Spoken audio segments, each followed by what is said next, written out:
Tu vois cette chaîne YouTube? Dans 10 minutes, j'en aurai tiré une cinquantaine de posts, de quoi alimenter tous mes réseaux sociaux pendant plusieurs semaines. Alors comment on va faire ça? On va utiliser un notebook LM qu'on aura créé et alimenté avec du contenu. Moi, dans ce cas précis, je vais te montrer avec YouTube parce que c'est dans mon business, mais tu peux le faire avec n'importe quoi. Et on va lister tout un tas de citations dont on va automatiquement faire des posts inspirationnels comme celui-ci. Ça peut te servir pour tes réseaux sociaux comme LinkedIn, Facebook, Instagram, X, et pourquoi pas d'autres réseaux comme YouTube et TikTok. Et tu vas voir, c'est vraiment très simple et on va faire ça pas à pas. On va donc commencer par alimenter un notebook. Alors, Notebook LM, qu'est-ce que c'est? Notebook LM, c'est une IA qui est créée par Google et qui te permet de stocker des sources au sein de ce qu'on appelle un notebook pour pouvoir ensuite faire travailler une LLM uniquement sur ces sources. Ça t'évite tout risque d'hallucination. Ça te permet de te créer des bases de contenu et même de générer du contenu directement à partir de ces sources. Notebook LM, pour le trouver, tu iras sur l'adresse que je vais te mettre dans les commentaires et la description. Et comme tu peux le voir, moi j'ai déjà plusieurs notebooks, mais on va en créer un nouveau par exemple pour te montrer rapidement. Et donc sur ce nouveau notebook, tu peux venir importer des fichiers, par exemple un énorme PDF, une étude de marché ou ce que tu veux. Tu peux mettre des sites web, dont des chaînes YouTube, il va automatiquement te récupérer le transcript. Tu peux aller chercher des documents sur ton fichier Drive. Et enfin, tu peux aller chercher sur le web, que ce soit en recherche rapide ou en recherche, ce qu'on appelle une deep research. Tu peux aller chercher du contenu également en faisant une recherche sur le web. Donc c'est vraiment très puissant. J'ai une vidéo sur cet outil que tu vas retrouver ici dans le coin en haut à droite. Je te la mettrai également dans la description si tu veux avoir un tuto vraiment détaillé de cet outil-là. Et moi, dans le cas précis, qu'on a aujourd'hui, ce que je vais faire, c'est aller chercher du contenu d'une chaîne YouTube. Je vais prendre par exemple celle-ci. J'ai installé une extension Chrome qui s'appelle ici Notebook LM, YouTube to Notebook LM. Donc, je te mettrai également ce lien dans la description. Et globalement, quand tu l'installes, ça te permet d'avoir ce bouton-là ici sur la chaîne, mais également au niveau d'une vidéo. Alors, je vais stopper là. Ici, tu vois ce bouton Notebook LM, c'est grâce à cette extension que je l'ai. Et quand je l'ai, je vais pouvoir ici créer un nouveau notebook ou alors choisir un notebook existant pour aller stocker cette vidéo. Mais si je le fais au niveau de la chaîne, c'est encore plus puissant puisqu'il va aller me chercher toutes les dernières vidéos qu'il peut pour les mettre dans un notebook. Donc je vais avoir accès à tout le contenu qui vient de cette chaîne YouTube. Je vais pouvoir lui demander de penser comme Marcus John et de m'écrire par exemple un script pour ma prochaine vidéo dont le sujet est nanana. Bref, c'est ultra puissant. Je te montre comment ça marche. Je fais simplement créer un nouveau notebook.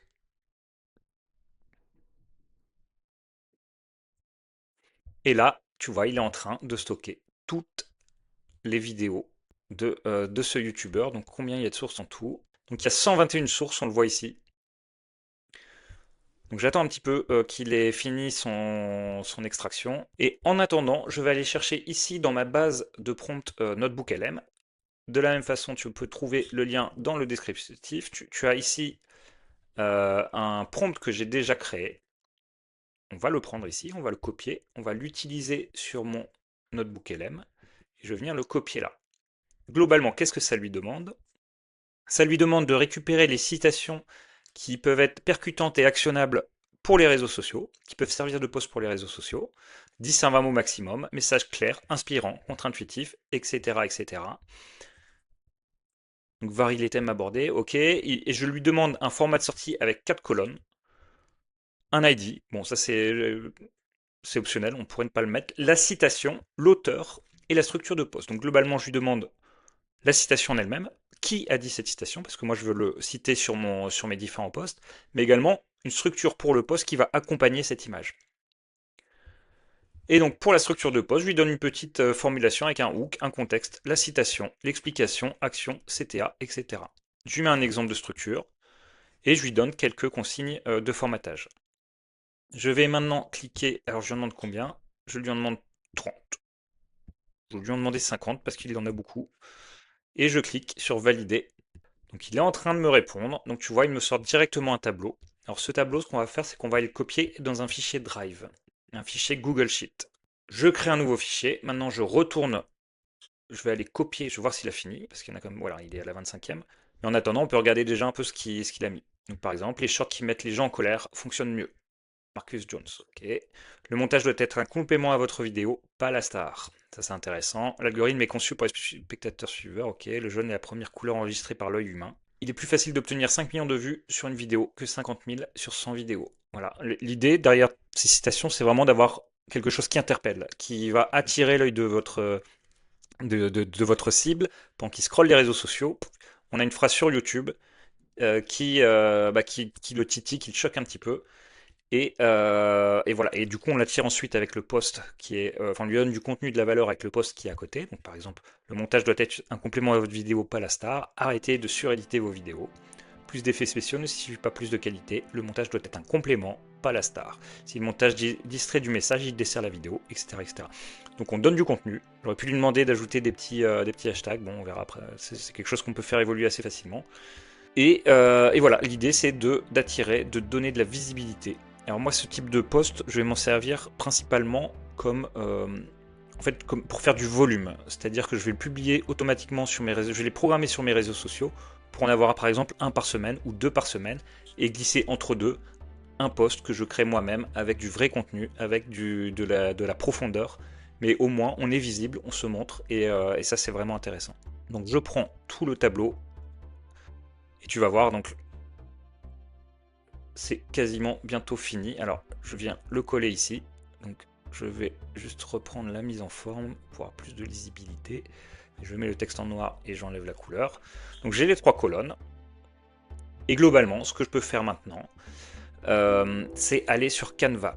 Alors, Canva, si tu ne connais pas, c'est un outil en ligne qui te permet de faire des designs de façon très simple. Et honnêtement, quand tu as une chaîne YouTube, c'est un must. Bon, j'imagine que tu connais. Mais vraiment, c'est beaucoup plus rapide qu'un PrestaShop. Ça va un peu moins loin, mais je pense que le rapport gain-puissance est vraiment intéressant, surtout qu'il est gratuit. Donc ici, je vais venir créer une nouvelle publication. Je choisis mon format, je vais prendre le 4/5e. Et ici, je vais lui dire citation. Voilà, et là, il me propose des templates déjà faits pour la citation. Et globalement, ce que je veux là maintenant, je vais créer des variables sur ce design. Donc par exemple, moi j'ai un template qui est déjà fait. Donc je vais te le montrer, je vais quand même juste changer un truc, je te montre en même temps. Donc là je vais passer plutôt en couleur crème pour le fond, et ici une couleur rouge juste là. Voilà, je pense que ça sortira un peu mieux. Par contre ici j'avais quelque chose que je vais repositionner en rouge, voilà. Et mon plan V, le nom de mon groupe et de ma chaîne, je le mets ici. Et maintenant, ce qu'on va faire, c'est venir identifier les variables, donc la citation et l'auteur. Et pour ça, on va utiliser ici l'application. Et ici, je vais mettre bulk. Je valide, et là, j'ai créé en bulk. Il me demande d'importer une source. Et là, je vois que j'ai Google Sheet. C'est pour ça qu'on est venu coller ici le fichier en Google Sheet. On pourrait très bien uploader les datas avec un fichier CSV tout simple. Voilà. Google Sheet, je trouve ça plus pratique, ça permet d'avoir une trace et ça permet notamment, là, je vais prendre celle-ci qui est la dernière que je vais utiliser, voilà, ça permet notamment de pouvoir supprimer les citations que je trouve pas intéressantes. Là je vais assez vite parce qu'on le fait ensemble, mais sinon je passerai les citations une à une pour vérifier que le contenu est bien ce que je veux. Et une fois que j'ai ça, on voit ici que j'ai différents éléments et je vais cliquer ici sur le texte, je vais mettre Connect Data et je vais aller chercher la citation. Et ici, je vais mettre Connect Data et je vais aller chercher l'auteur. Une fois que j'ai ça, je clique sur Continue, je sélectionne toutes les citations et je crée 50 designs. Et attention, c'est terminé. Je regarde, j'ai même pas coupé. Je regarde ici le fichier qu'il m'a ouvert. Votre packaging joue un plus grand rôle dans les vues initiales que la qualité de votre vidéo. Ça c'est vrai, c'est image plus thumbnail. Il est plus facile, on l'a vu tout à l'heure, si vous n'accrochez pas quelqu'un dans les 5 premières secondes, il ne regardera pas. Etc. etc. Voilà, donc j'ai ces X posts. Donc maintenant, ce que je peux faire, c'est venir ici, les télécharger. Je clique sur Share puis Download. Il va me créer un fichier zip. Je vais aller ici sur mon fichier zip, que je retrouve ici. Et cette fois, j'ai accès directement sur mon ordinateur. Donc maintenant que je suis là, je peux aller, par exemple, sur LinkedIn. Je vais ici créer un post avec une photo. Je prends par exemple la numéro 10. Alors je le prends vraiment au hasard là. La numéro 10, je l'ouvre. Donc bien sûr, je vous invite à d'abord bien choisir, etc. Là, c'est vraiment pour vous montrer. Et je peux aller ici sur le numéro 10, je récupère le poste. Et j'ai un premier G que je peux cliquer comme ça. Ensuite, les BR, il faut que je change mon prompt pour qu'ils ne les mettent pas. C'est des retours à la ligne. Et que c'est... Voilà, donc une fois que j'ai fait ça et que le contenu me convient, je peux ici venir le programmer pour plus tard ou alors le poster directement. Donc là, je le ferai pas. Moi, je vous dis, j'ai envie de bien travailler tout ça. Surtout que, donc tu vois, là, on a mis 10 minutes, on a 50 posts à poster. Mais je trouve qu'il y a encore beaucoup trop de manuels, dans le sens où je n'ai pas envie d'aller programmer mes posts manuellement un par un. Si j'en ai 50, je ne veux pas en programmer 50. Donc ce que je vais faire dans la prochaine vidéo, c'est que je vais te montrer comment automatiser tout ce process-là pour avoir des citations régulièrement mises à jour et pour pouvoir les publier directement sur tous tes réseaux sociaux. Donc cette vidéo, tu vas la trouver ici. Allez sur l'écran de fin. Alors je vais faire ça comme ça, je suis sûr de l'avoir. Et également, je la mettrai en description encore une fois. Si le contenu t'a plu, n'hésite pas à t'abonner, n'hésite pas à laisser un petit like, n'hésite pas à commenter pour dire ce que t'en penses. Ça aide la chaîne et moi je suis super content comme ça. Allez, je te dis à bientôt. Bye.